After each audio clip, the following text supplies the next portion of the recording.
Um velho revólver empoeirado revelou segredos enterrados de um passado que todos queriam esquecer. Quando as balas da verdade atingiram o coração daquela pequena cidade, ninguém ficou ileso.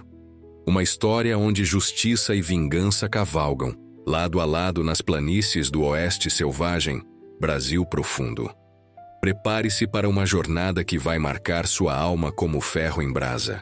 Se inscreva no canal, deixe seu like e comente de qual estado você acompanha esta saga de redenção.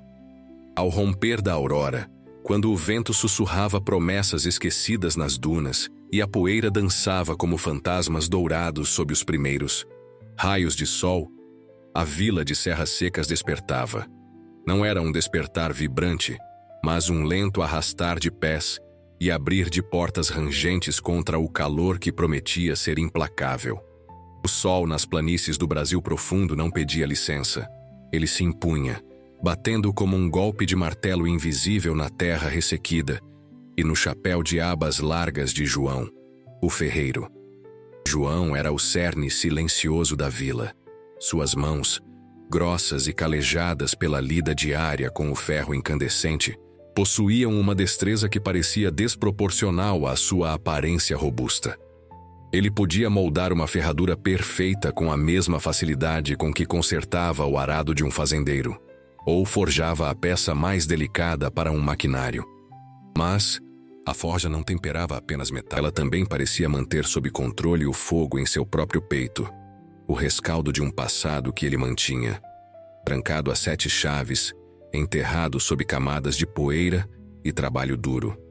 Havia uma promessa quebrada que o assombrava em algum lugar no tempo, uma falha que o perseguia como a sombra de um urubu em um dia de sol pleno. Essa promessa era o peso que ele carregava, a brasa que nunca se apagava sob as cinzas da sua existência pacata.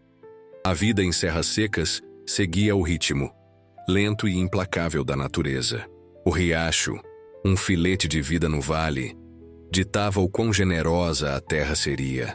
O salão, com suas portas batendo, e o cheiro de madeira velha, suor e bebida barata, era o ponto de encontro onde notícias, boatos e solidão se misturavam. Era ali que Manuel, o dono do armazém, passava suas noites, um homem grisalho com olhos que viram muita coisa, mas que agora só queriam paz. Ele distribuía crédito nos tempos magros, ouvia desabafos e guardava segredos, mantendo um senso de ordem naquele pequeno universo de poeira e sonhos adiados. Sua motivação era simples e profunda: proteger aquele lugar que se tornou seu refúgio. A chegada de Ana mudou sutilmente a dinâmica da vila. Uma mulher jovem, com conhecimentos de medicina que pareciam um milagre para muitos, ela se instalou em um quarto nos fundos do armazém de Manuel. Ceticismo inicial deu lugar a respeito cauteloso, à medida que suas curas se provavam eficazes. Seu estojo de instrumentos polidos e o diário onde registrava as plantas medicinais das redondezas eram suas armas silenciosas contra a doença e a ignorância. Ana carregava o fardo silencioso de honrar a memória de sua mentora e, talvez mais profundamente, provar a si mesma que podia curar onde outros falharam. Havia uma leve melancolia em seus olhos, um eco de perdas passadas que a impulsionava para a frente. A monotonia de Serras Secas começou a se quebrar com a chegada de cavaleiros que não pareciam pertencer àquelas paisagens. Eram homens de terno, com ar de cidade e papéis oficiais. Falavam de progresso, de um futuro glorioso para o vale, de uma ferrovia que ligaria Serras Secas ao mundo. Representavam a Companhia Ferroviária Oeste Unido, liderada naquelas terras por um homem de fala mansa e olhar calculista chamado Dr. Elias. Eles não eram bandidos, mas sua presença exalava uma ameaça diferente, uma que vinha disfarçada de oportunidade. Eles começaram a mapear, a fazer perguntas, a prometer um futuro que para alguns soava como música e para outros como um presságio.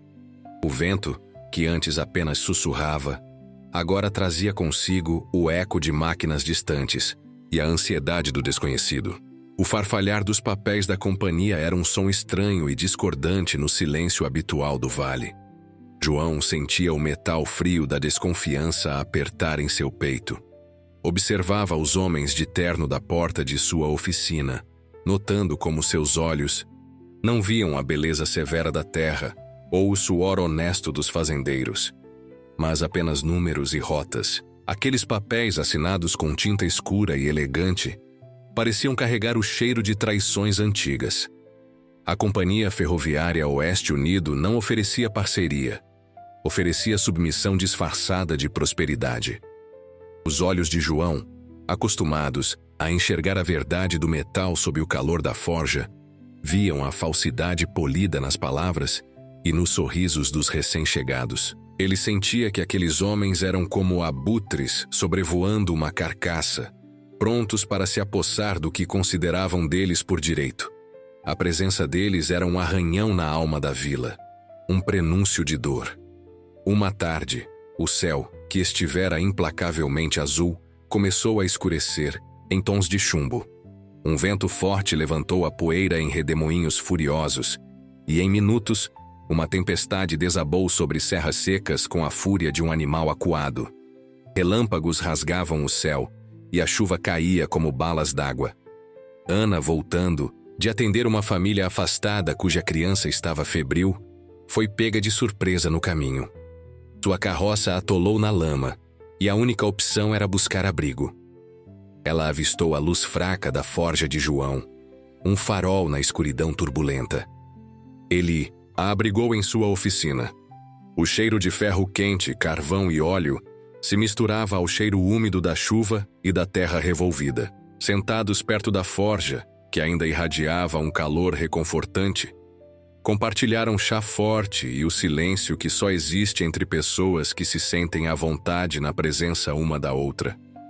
Falaram de coisas simples: o calor excessivo, a necessidade da chuva, a dureza da vida na fronteira. João observou a precisão com que Ana segurava a xícara, a delicadeza de suas mãos que, no entanto, tratavam feridas e partos com firmeza. Ele viu nela uma força tranquila, que lhe lembrava o aço, dobrável no fogo, mas inquebrável depois de temperado. Foi um momento de calma no olho da tempestade. Um primeiro vislumbre de conexão que ia além da polidez. O barulho da chuva batendo, incessantemente no telhado da oficina, criou uma espécie de casulo. Um espaço íntimo, onde o mundo exterior parecia menos ameaçador. Ana sentiu uma segurança inesperada na presença silenciosa de João. Ele não fazia perguntas, apenas oferecia abrigo e calor. Os forasteiros, indiferentes ao ritmo da natureza, continuaram suas atividades. Dr. Elias e seus homens organizaram reuniões no salão, desenrolando grandes mapas sobre as mesas de jogo e falando em voz alta sobre a estação de trem, o telégrafo que traria notícias do mundo instantaneamente, a prosperidade que a ferrovia despejaria na vila como um rio de ouro. Os olhos de alguns moradores, especialmente os mais jovens que sonhavam com uma vida além da poeira, brilhavam com a promessa. O dono do salão, que via a possibilidade de mais clientes e mais dinheiro, era um dos mais entusiasmados. Mas Manuel, com a sabedoria dos anos, franzia o senho. Mudanças rápidas demais, dizia ele, costumam trazer mais problemas do que soluções. A pressa dos forasteiros era um veneno sutil, corroendo a tranquilidade da vila. Enquanto consertava a roda de uma das carroças dos forasteiros, um trabalho que lhe foi encomendado com um tom de serviço para o futuro progresso, João encontrou documentos que haviam caído e estavam parcialmente escondidos sob o banco. Eram plantas e relatórios que falavam de algo muito maior do que uma simples estação. Havia menção a uma represa, a um desvio significativo do riacho, e mapas que mostravam uma área vasta que seria submersa. O coração de João gelou ao reconhecer marcos naturais na área marcada para a inundação. Incluía não apenas terras férteis que sustentavam várias famílias, mas também o pequeno cemitério de pioneiros, onde os primeiros pioneiros, incluindo alguns de seus poucos amigos, estavam enterrados. A ferrovia era apenas a isca. O verdadeiro prêmio era a água e a terra sob ela. A visão da represa no mapa parecia uma cicatriz hedionda na pele da terra. A desconfiança de João se transformou em certeza amarga. Aqueles homens não eram visionários do progresso. Eram saqueadores de terno. Ana, em suas andanças pelas colinas em busca de plantas medicinais, especialmente uma que ela acreditava ser eficaz contra a febre que teimava em surgir na vila, encontrou algo perturbador. Marcas frescas em árvores, estacas fincadas no chão em padrões que não eram naturais, pequenos montes de pedras que pareciam delimitar algo. Ela estava em terras que acreditava serem comunais, usadas pelos pastores para o gado. As marcações, no entanto, indicavam uma demarcação de propriedade. Alguém estava agindo nas sombras, reivindicando território sem o conhecimento da comunidade. Sua busca por cura a havia levado a descobrir os primeiros sintomas da doença que afligia a própria terra. A tensão começou a se manifestar de maneiras sutis, mas perceptíveis. Os forasteiros, vendo que nem todos compravam suas promessas de ouro, começaram a exercer pressão.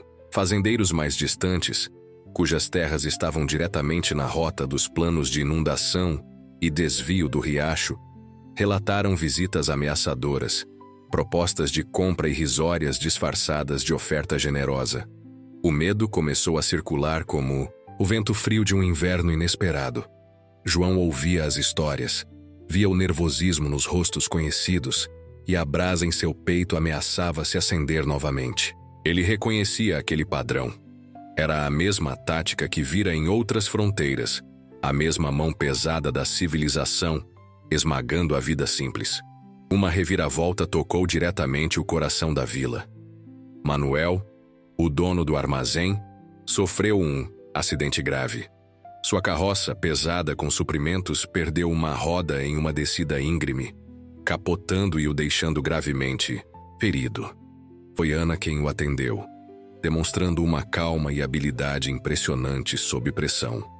Ela conseguiu estancar o sangramento e imobilizar seus ferimentos, salvando sua vida. Mas Manuel ficou temporariamente incapacitado, sua perna quebrada e várias costelas fraturadas. A vila sentiu o baque. Manuel era a âncora, o centro de informações e a rede de segurança da comunidade. João foi ajudar a limpar os destroços da carroça de Manuel. Ele examinava os eixos quebrados, a madeira estilhaçada. Como ferreiro, ele entendia a mecânica, o ponto de falha. E então ele viu. Não era apenas desgaste ou azar. Havia um corte preciso na madeira do eixo, feito intencionalmente para enfraquecê-lo e garantir que quebrasse sob peso e pressão, em um momento oportuno e perigoso. O acidente de Manuel não fora um acidente. Fora sabotagem. A constatação o atingiu como um golpe de martelo. A ameaça não era mais velada. Ela era direta e cruel. A Companhia Ferroviária Oeste Unido estava disposta a usar violência. O pensamento de Manuel, o homem bondoso e pacífico, ser alvo daquela covardia, o encheu de uma raiva fria e controlada. Ele guardou a peça quebrada, a prova silenciosa de uma intenção assassina. A linha havia sido cruzada. Durante a celebração anual da colheita, um dos poucos momentos em que a vila se permitia esquecer as dificuldades e celebrar a generosidade da terra, a comunidade se reuniu. Havia música simples, comida farta e a alegria genuína de estar junto. João, que raramente participava de festividades, surpreendeu a todos, e especialmente Ana. Ele a procurou enquanto ela cuidava de algumas crianças que brincavam por perto. Em suas mãos calejadas, ele segurava um pequeno estojo de madeira polida. Dentro, havia um conjunto de instrumentos que ele havia forjado. Pinças delicadas, uma pequena espátula, um bisturi em miniatura, ferramentas para o trabalho preciso dela, feitas com a mesma atenção aos detalhes que ele dedicava às ferraduras dos cavalos de corrida. Eram resistentes, feitas para durar, mas com uma elegância sutil. Para suas mãos, disse ele, sua voz baixa, sem buscar atenção. Ana pegou o estojo, sentindo o peso sólido da madeira e do metal. O gesto a comoveu profundamente. Não era apenas um presente, Era um reconhecimento de seu trabalho, de sua habilidade, de sua presença naquela comunidade que ainda havia com certa reserva. Era a forja e a cura, o ferro e a carne, encontrando um ponto de união. Foi um momento crucial, um laço silencioso e profundo sendo forjado entre eles, sob o vasto céu noturno salpicado de estrelas. Ela sorriu para ele, um sorriso que alcançou seus olhos, e ele sentiu um calor diferente da forja em seu peito. A fé que ele pensava ter abandonado há muito tempo pareceu acender uma pequena chama. A tensão continuava a subir. Os forasteiros aumentaram a pressão, agora abertamente, ameaçando os que se recusavam a vender suas terras. Contrataram capangas, homens de aspecto rude que patrulhavam as estradas de acesso à vila. O ar ficou pesado, carregado de medo e incerteza. A comunidade, antes unida pela necessidade, começou a se dividir sob o peso das promessas e ameaças. Alguns argumentavam que era inútil resistir ao progresso. Outros, teimosos como a própria terra, se agarrar à sua história e ao túmulo de seus antepassados. Uma assembleia na igreja foi convocada na pequena igreja da vila. As tábuas do piso rangiam sob o peso dos corpos tensos. O calor do meio-dia entrava pelas janelas estreitas, misturando-se à poeira suspensa no ar. Dr. Elias e seus homens apresentaram os documentos, falaram novamente do futuro glorioso, da inevitabilidade do progresso. Ofereceram compensações, pequenas migalhas para os fazendeiros que perderiam suas terras. O ferreiro João permaneceu em silêncio em um canto, observando não os oradores, mas os rostos de seus vizinhos, a dúvida, o medo e a raiva contidos em seus olhos. Ele era como um puma à espreita, estudando cada movimento, cada nuance. Após a reunião, a vila ficou em silêncio pesado de incerteza. Ana procurou João na oficina. A luz fraca de uma lamparina lançava sombras dançantes nas paredes cheias de ferramentas. Ela respirou fundo e falou. Contou-lhe sobre seu pai. Ele havia sido um engenheiro ferroviário, um homem brilhante que amava seu trabalho, mas que ficou em silêncio quando a companhia para a qual trabalhava há muitos anos decidiu inundar um vale inteiro para construir uma barragem, desalojando uma aldeia indígena e destruindo seu modo de vida. O peso daquela tragédia silenciosa perseguiu seu pai pelo resto de sua vida, e ela via agora a história se repetir em serras secas. Ela sentiu o eco da dor de seu pai em suas próprias angústias. O peso daquela história compartilhada sob a luz fraca da lamparina os aproximou de uma forma inesperada. Foi uma demonstração de vulnerabilidade mútua, uma revelação de cicatrizes antigas que encontravam ressonância um no outro. A fé na humanidade, abalada pelas ações da companhia, encontrava um pequeno consolo na confiança mútua que estava crescendo. Os eventos se precipitaram quando a primeira equipe de trabalhadores da ferrovia chegou. Eram dezenas de homens, barulhentos e cheios de equipamentos. Montaram um acampamento às margens do riacho, o mesmo que a companhia planejava desviar e represar. Trouxeram picaretas, pás, carrinhos de mão e, o mais preocupante, caixas de dinamite para abrir caminho nas rochas das colinas. A promessa era de dinheiro fácil para quem quisesse trabalhar na construção. Uma nova divisão se formando na vila entre os que precisavam do dinheiro e os que desconfiavam da fonte. João observava o acampamento, e então ele viu. Entre os trabalhadores liderando uma equipe de demolição, estava um rosto conhecido. Um homem chamado Rodrigo. João o conhecera em outra fronteira, em outros tempos, quando suas vidas eram muito diferentes. Rodrigo não era um inimigo, mas sabia parte do segredo de João, um pedaço de seu passado que ele mantinha escondido. A presença de Rodrigo ali não era uma mera coincidência. O mundo parecia encolher, trazendo o passado de João diretamente para o futuro incerto de Serras Secas. Era mais uma complicação, mais um obstáculo no caminho da paz que ele tanto buscava. A luz do passado parecia focar diretamente sobre ele.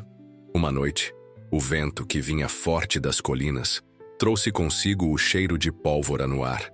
Um incêndio misterioso irrompeu no acampamento dos trabalhadores. Barracas pegaram fogo. Caixas de suprimentos foram consumidas pelas chamas. Houve pânico, gritos e correria. A vila toda se mobilizou para ajudar. A médica, Ana, correu para o acampamento para tratar os feridos, que felizmente não eram muitos. A maioria com queimaduras leves ou ferimentos causados pela confusão.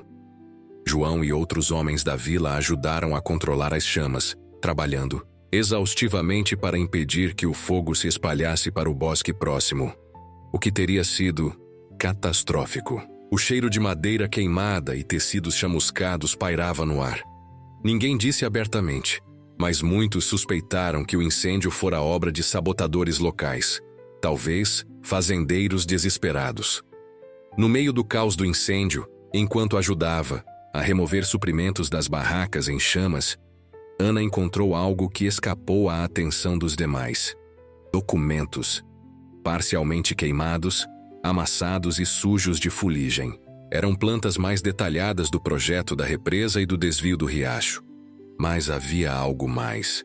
Notas de comunicação interna da companhia falavam da dificuldade em negociar com os moradores, da necessidade de incentivar a desocupação. E, em uma das notas, uma frase que gelou o sangue de Ana. O incêndio servirá como justificativa para a necessidade de segurança reforçada no canteiro. Peça o envio imediato de mais homens armados. O incêndio não fora sabotagem dos moradores. Fora orquestrado pelos próprios homens da companhia.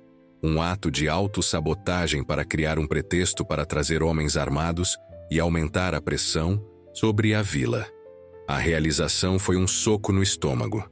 João e Ana, trabalhando separadamente e compartilhando suas descobertas em conversas furtivas e ansiosas na calada da noite, juntaram as peças. O acidente de Manuel, o incêndio no acampamento, tudo fazia parte de um plano maior e mais sinistro.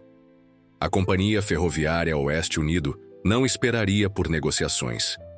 Eles estavam construindo seu caminho à força, removendo obstáculos, humanos e naturais. A verdade era como um animal feroz que eles haviam libertado sem querer. A fé na negociação e no diálogo se esvaía. A esperança parecia um grão de areia sendo levado pelo vento da ganância. Rodrigo, o homem do passado, de João, aproximou-se dele dias depois do incêndio, não como um capanga da companhia, mas com a familiaridade incômoda de quem compartilha uma história. Rodrigo havia mudado. O tempo e talvez a vida na fronteira o haviam endurecido. Ele não ameaçou, mas deixou claro que sabia quem João era, o que ele fizera, e que o segredo poderia ser revelado. Ele estava ali a serviço da companhia, seguindo ordens, mas havia uma hesitação em seu olhar, um resquício do homem que João conhecera. Rodrigo era um lembrete tangível do passado que João tanto tentava manter enterrado. Um obstáculo humano com o poder de destruir a vida que ele construíra. João sabia que precisava lidar com Rodrigo antes que seu segredo se tornasse uma arma nas mãos da companhia. Os homens armados chegaram, como prometido nos documentos queimados. Não se instalaram no acampamento, mas nos arredores da vila, patrulhando as estradas, fazendo demonstrações de força. Eram homens duros, com cicatrizes e olhos vazios, alugados pela companhia para impor sua vontade. A atmosfera em Serras Secas se tornou opressiva. O ar antes vibrante com os sons da vida agora parecia quieto, pesado com a ameaça latente. Crianças pararam de brincar nas ruas. Os fazendeiros pararam de levar seus produtos para vender no armazém. A vida na vila congelou. Momento de maior perigo se aproximava. Dr. Elias convocou uma nova assembleia, desta vez na igreja. O aviso foi perentório. Todos os chefes de família deveriam comparecer para assinar os documentos finais de cessão das terras. Desta vez, não haveria negociação, apenas imposição. A vila inteira sentiu que era o ponto de não retorno. A assembleia era uma armadilha, um ato final de coação. A esperança de uma solução pacífica, já frágil, se quebrou. Era como assistir a um furacão se formando no horizonte, sabendo que não havia para onde correr. Pouco antes da hora marcada para a assembleia, Ana procurou João na oficina. A forja estava fria, um presságio da quietude que pairava sobre a vila. Ela estava pálida, mas seus olhos brilhavam com uma determinação que João admirou. Não podemos ir para lá sem um plano, disse ela, sua voz firme. Eles estão armados. É uma emboscada. João concordou. Ele sabia. Seu passado o havia ensinado a reconhecer os sinais de um confronto iminente. O cheiro de pólvora no ar antes mesmo do primeiro tiro. Eles discutiram, suas vozes baixas para não serem ouvidas. João revelou mais de seu passado para ela. Não tudo, mas o suficiente para explicar por que ele sabia tanto sobre aquele tipo de homem e aquele tipo de situação. Contou sobre um tempo em que suas mãos não moldavam apenas ferro, mas também manuseavam armas. Um tempo de conflito e decisões difíceis que culminaram na promessa quebrada que o assombrava. Ana ouviu com atenção, sem julgamento, vendo a dor em seus olhos. Essa partilha aprofundou a conexão deles, solidificando a confiança. Eles não estavam mais sozinhos na luta. Enquanto se preparavam para ir à igreja, cientes do perigo, Manuel, ainda com a perna imobilizada, mas com o espírito intacto, os chamou. Havia um objeto em suas mãos enrugadas. Um velho revólver, empoeirado e aparentemente enferrujado, o mesmo mencionado na introdução. Pertenceu ao meu pai, disse Manuel. Não o toco há anos, mas talvez hoje ele precise ver a luz novamente. João pegou a arma. Era pesada, equilibrada. Seu olhar se fixou nela por um instante. A ferrugem externa escondia o aço bem cuidado por dentro. Não era uma coincidência. Era o destino oferecendo uma ferramenta, um símbolo do passado que poderia forjar o futuro. João sabia usar aquela ferramenta.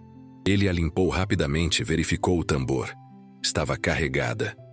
A frieza do metal em suas mãos trouxe de volta memórias adormecidas, uma habilidade que ele esperava nunca mais precisar usar. Chegaram. A igreja. A cena era exatamente como temiam. Os cavaleiros armados da companhia cercavam o edifício, suas armas em punho. Dentro, Dr. Elias e seus homens estavam à frente, com os documentos espalhados em uma mesa improvisada. Os moradores estavam encurralados, o medo estampado em seus rostos. A atmosfera era espessa com a tensão. O silêncio era quebrado apenas pelos rangidos do assoalho e o som ocasional de uma tosse nervosa. O ar cheirava a medo e a poeira. A luz que entrava pelas janelas parecia pálida e insuficiente. Era o momento decisivo, o ponto de virada que selaria o destino de Serras Secas. A fé e a esperança pareciam estar por um fio. Dr. Elias falou, sua voz ecoando na quietude tensa. Repetiu as promessas vazias, disfarçadas de oportunidade. Assinem. Os documentos, moradores, disse ele com um sorriso que não alcançava seus olhos. O progresso não espera. Aqueles que resistirem serão deixados para trás. Seus homens apertaram o círculo em volta da igreja, os rifles erguidos. Era uma clara demonstração de força, uma imposição final. A comunidade parecia à beira de ceder, esmagada pela pressão. O medo era um animal selvagem dentro deles. Animal da ganância, pronto para devorá-los. Foi então que João, com Ana ao seu lado, deu um passo à frente. Sua voz, geralmente baixa, ressoou pela igreja com uma força que surpreendeu a muitos. Não vamos assinar, disse ele simples e direto. Sabemos o que vocês planejam. A represa, o desvio do riacho, a inundação das terras, a destruição do cemitério. Sabemos que o acidente de Manuel foi sabotagem. Sabemos que vocês incendiaram seu próprio acampamento. As palavras de João cairão como pedras pesadas. O sorriso de Dr. Elias desapareceu, substituído por uma expressão de raiva contida. Quem você pensa que é, ferreiro? Sibilou Elias. Apenas um homem sujo de carvão se metendo onde não é chamado. João deu outro passo à frente, sua mão no velho revólver que Manuel lhe dera. O metal frio era um lembrete do que ele era capaz. Eu sou um homem que cansou de ver gente como vocês destruírem vidas em nome do progresso, respondeu João. Seu olhar encontrou o de Rodrigo, que estava entre os homens armados. Rodrigo desviou o olhar, sua hesitação visível. E eu sei que você, Rodrigo, não quer fazer parte disso. Você sabe quem eu sou. Sabe o que posso fazer. A menção a Rodrigo e a ameaça velada desestabilizaram a formação dos capangas. Alguns olharam para Rodrigo, outros para João. O ar ficou ainda mais tenso, prenúncio de um conflito iminente, a morte pairando como um abutre faminto. Ana, vendo a oportunidade, também falou. Eu tenho provas, disse ela, sua voz clara e firme. Documentos que mostram seus planos e que o incêndio foi planejado por vocês. Se algo acontecer a nós, esses documentos serão revelados. Ela sacou os papéis parcialmente queimados, segurando-os para que pudessem ser vistos. As palavras dela aumentaram a incerteza entre os homens armados e a indignação dos moradores. A esperança acendeu-se nos olhos de alguns. Dr. Elias percebeu que a situação estava fugindo do controle. Ele gesticulou para seus homens, um comando silencioso para avançar. Os capangas hesitaram por um segundo, mas começaram a apertar o cerco, seus rifles apontados para os moradores. Era o momento crucial, a fração de segundo que decidiria tudo. Foi então que o velho revólver de Manuel na mão de João agiu, não com um tiro, mas com um movimento rápido e preciso. João apontou e disparou não contra Elias ou seus homens, mas contra uma viga de suporte na varanda da igreja. A madeira estilhaçou, e parte do telhado cedeu com um barulho ensurdecedor, levantando uma nuvem de poeira e assustando os cavalos dos capangas. Era um tiro calculado, um aviso, não para matar, mas para desequilibrar, para mostrar que ele não hesitava em usar força e que era perigosamente preciso. A habilidade que ele havia enterrado estava de volta, afiada como o aço que ele moldava. A confusão se espalhou. Os cavalos relincharam e se agitaram. Os homens armados se dispersaram momentaneamente, alguns tentando controlar seus animais, outros se protegendo da poeira e dos escombros. Dr. Elias gritou ordens, mas sua voz foi abafada pela comoção. Neste momento, alguns moradores, inspirados pela ousadia de João e munidos de ferramentas de fazenda, forcados, pás, machados, se moveram. Eles não eram guerreiros, mas defendiam seus lares. Manuel, apesar da perna quebrada, pegou um rifle velho apoiado na parede da igreja e o ergueu com as mãos trêmulas, um símbolo de resistência. A fé da comunidade em si mesma, alimentada pela coragem de poucos, renascia. A luta começou. Não foi uma batalha organizada, mas uma série de escaramuças caóticas dentro e ao redor da igreja. João, usando sua habilidade com a arma, desarmou capangas com tiros precisos que acertavam as mãos ou as armas, sem intenção de matar, apenas de neutralizar a ameaça imediata. Ele se movia com a agilidade de um lobo experiente, usando a poeira e os escombros como cobertura. Ana, enquanto isso, cuidava dos feridos, moradores e até alguns capangas atingidos por engano na confusão. Sua presença calma e curativa era um contraponto à violência. Rodrigo, em vez de lutar contra João, atirou para o ar, um gesto de recusa em participar daquele massacre. Ele sabia que João não era um inimigo para ser subestimado, e talvez houvesse nele um resquício de honra. Acabou, Elias, gritou Rodrigo. Não vou matar essa gente por seus lucros. A resistência inesperada dos moradores, a habilidade de João, a deserção de Rodrigo e a prova dos documentos de Ana viraram a maré.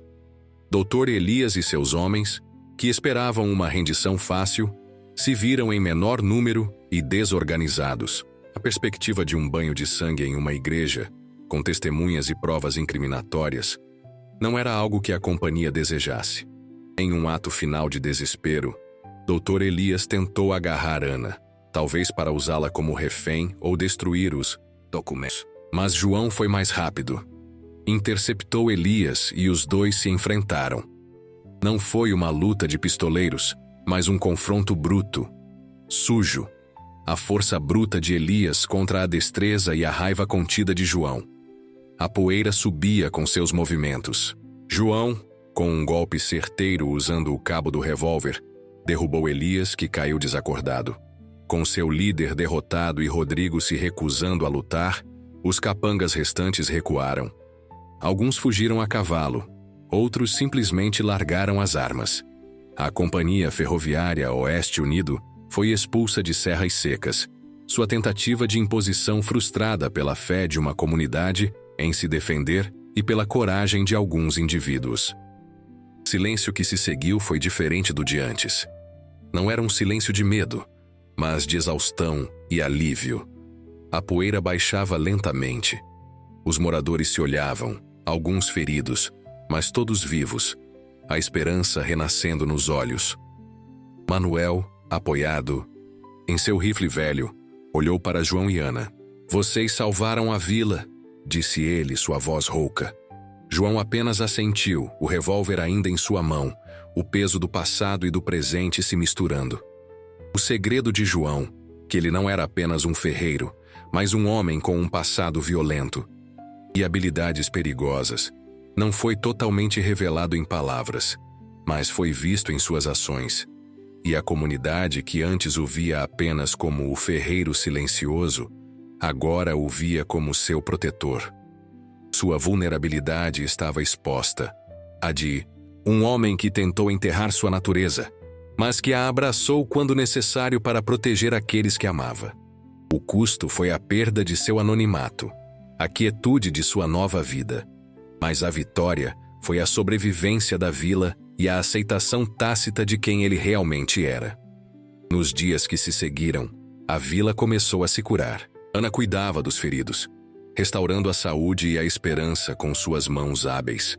O diário de plantas medicinais foi usado para curar não apenas corpos, mas também o espírito ferido da comunidade. Manuel se recuperava lentamente, supervisionando a reconstrução das partes danificadas da igreja e do acampamento. Rodrigo, em vez de fugir, decidiu ficar. Ele ofereceu sua ajuda na reconstrução, um gesto de redenção. Ele e João tiveram uma longa conversa. O passado foi confrontado.